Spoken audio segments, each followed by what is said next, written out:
To be free, writes the poet, you must embrace the breadth of your own existence without apology. You must know that inside you are entire universes expanding, and you must fight for the entire universe inside of everyone else. Do you remember the first time you realized that you were unfree? Can you recall the first time you had to carefully fold away some beautifully unfurling piece of yourself to fit in the place society demanded of you?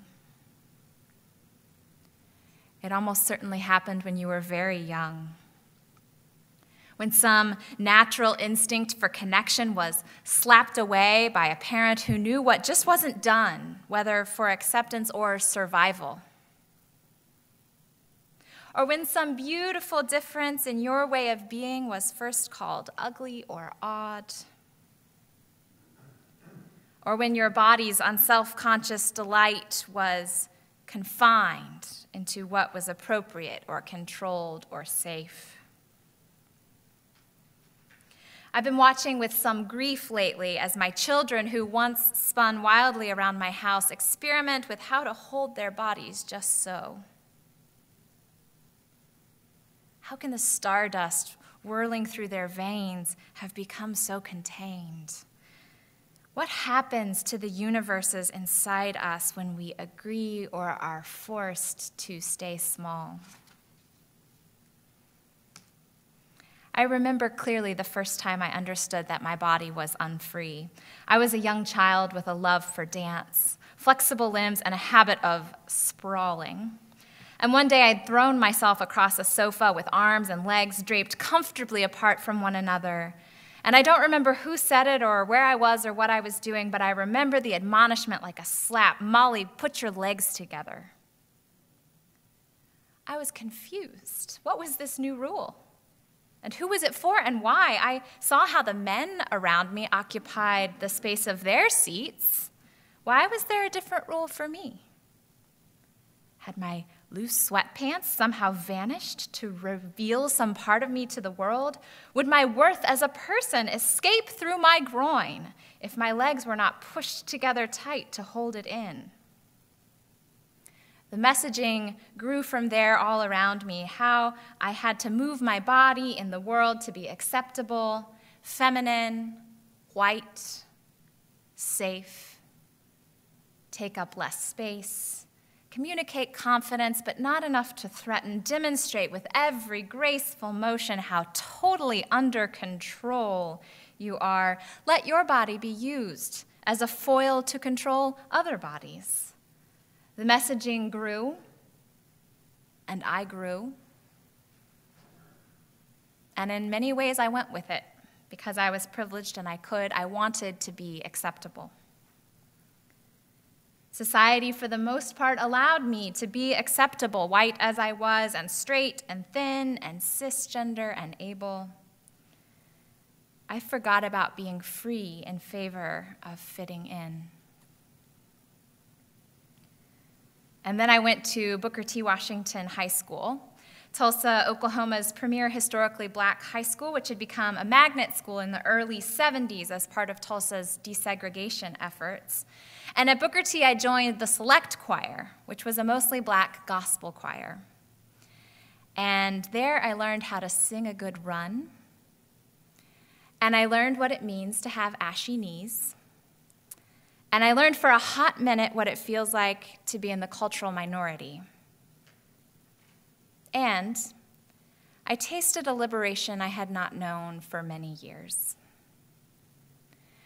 I do not wish to romanticize the culture of my peers in reckoning with my own, but I will speak the truth I experienced of an enfleshed freedom in the musical expression of my African-American peers in that choir that rocked me, body and soul.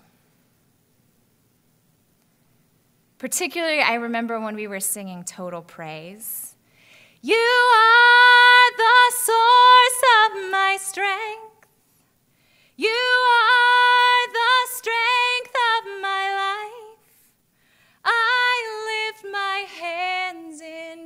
total praise to you.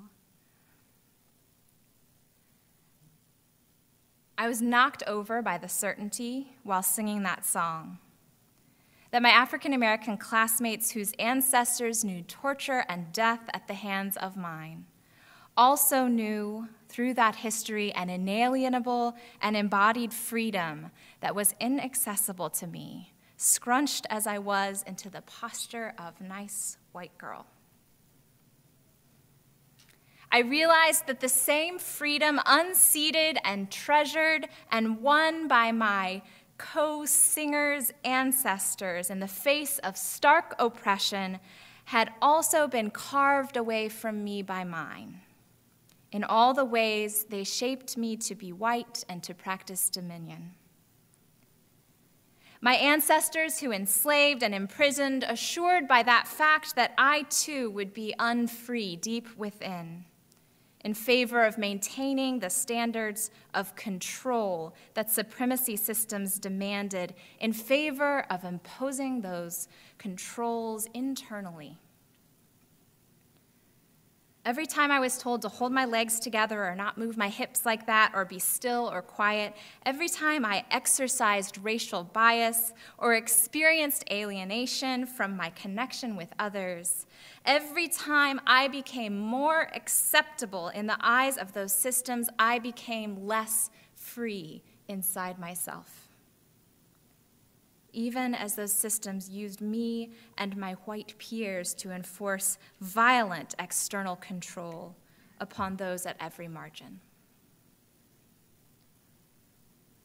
The wise teacher, poet, and activist Audre Lorde knew that the violence of patriarchy and white supremacy and other systems of oppression are not only wanton cruelty, but are more centrally tools of control. These systems do not blink at sacrificing our well-being or our lives, but in the end, they don't care about hurting us so much as they care about controlling us, even unto our death.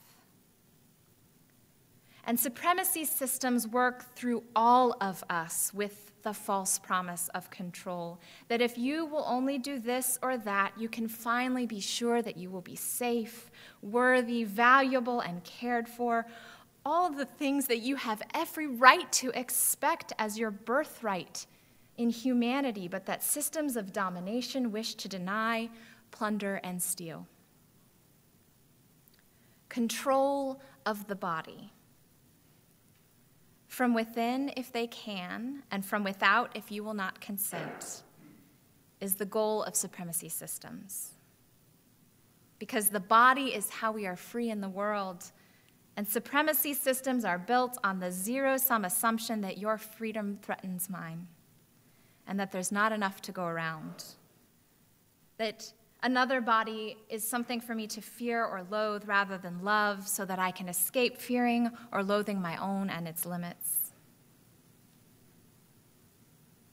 And I want to pause and acknowledge my fear and trembling here and say that sometimes it's really hard for folks with privilege to talk about their own unfreedom in the face of the egregious violence, death, and evil directed towards those at the margins of supremacy systems. The unfreedom of the privileged pales in comparison, if you will forgive the pun.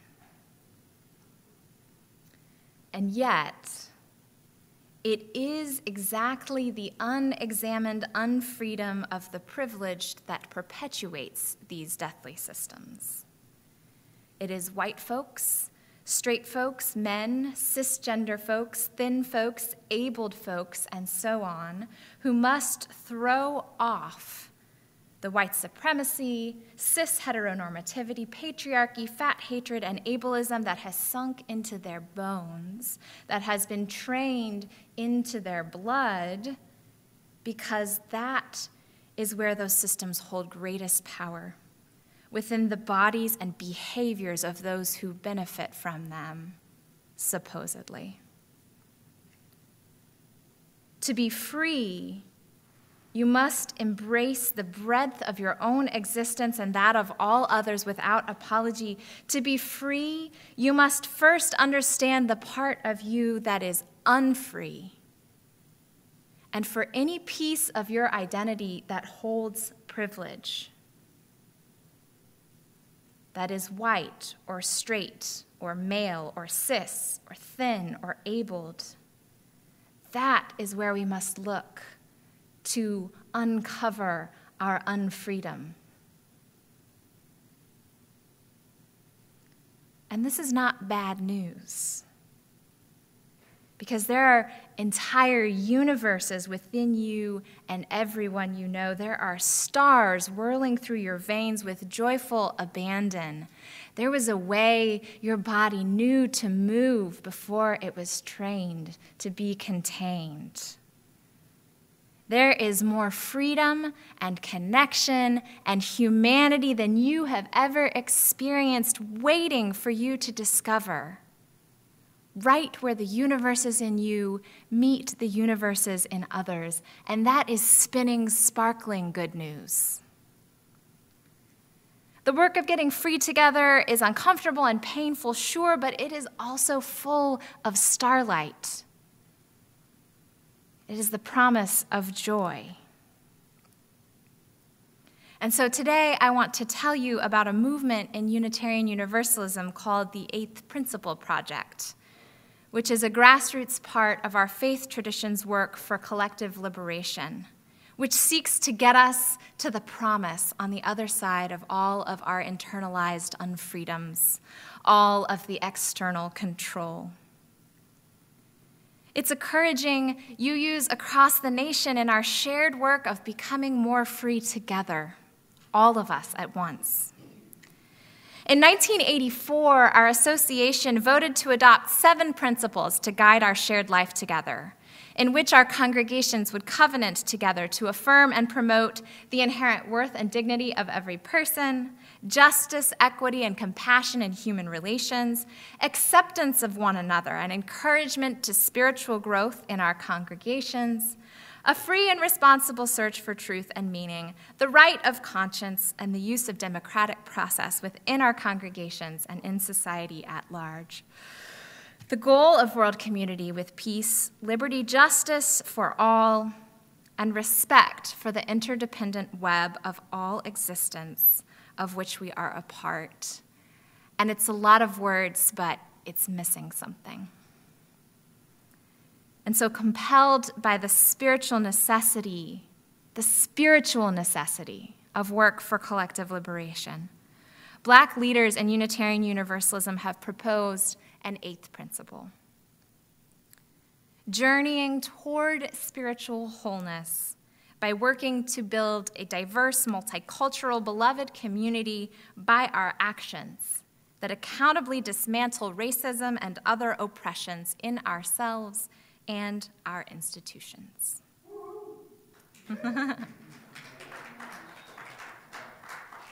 143 congregations in our association so far have voted to adopt the 8th principle. That's about 14%. And add the work of collective liberation as a mandate for their spiritual life together, but they're just getting started. The association as a whole has a committee looking at the issue and will probably vote on it at their General Assembly in 2024. And this year, in a burst of synergy, our Board of Trustees and our high school youth reached out to me separately, which was something I was already thinking about, that this is the year to study and work toward our own congregation's potential adoption of the 8th principle. So the board has commissioned me to create a series of study and conversation sessions leading towards what we hope will be an overwhelming vote to adopt the 8th principle by our congregation in the spring. And our amazing high school-aged young people are ready to help lead us. They met with me in October with all of their ideas.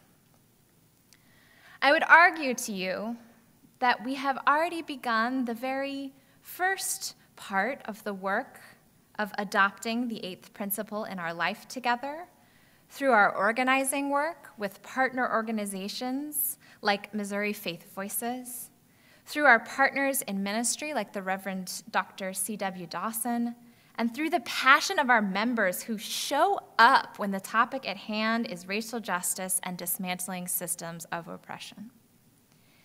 And I would gently remind you that there is so much to be done in our congregation and community to ferret out all the ways supremacy systems live on in our culture and community and our own selves. We are only beginning to imagine true liberation. But what I want to particularly say this morning is that I do believe this community understands that this is deeply spiritual work, that it is our own souls that are at stake here, not just some imagined vision for the world. We have begun to see the cost to our souls when supremacy systems abide, to recognize the places where we are each unfree, to recognize that there is liberation and thriving and our humanity and the wholeness of our spirits at stake. That's why the principle doesn't just say we build multicultural beloved community, we dismantle racism. It says we journey towards spiritual wholeness by doing those things, because we recognize that the fullness of our spirits are at stake. That we know from the stars awaiting release in the universes inside us that dismantling supremacy systems is not something we do because we're so woke or because it's the right thing to do for someone else, but because we know our souls depend on it, and the universe inside each of us awaits it. So I am really excited to study this new principle together, and I'm eager to continue this lifelong work together with you. Indeed, I'm overjoyed to be on the liberation journey with this community, learning that there is more freedom somewhere, there's more hope and joy, there's more love somewhere if we will keep on. And we learn that from a beloved spiritual from the African American tradition, from those who truly knew what it was to journey on always, always towards greater freedom. And Violet and I are going to end the sermon by singing that for you now. There is more love somewhere.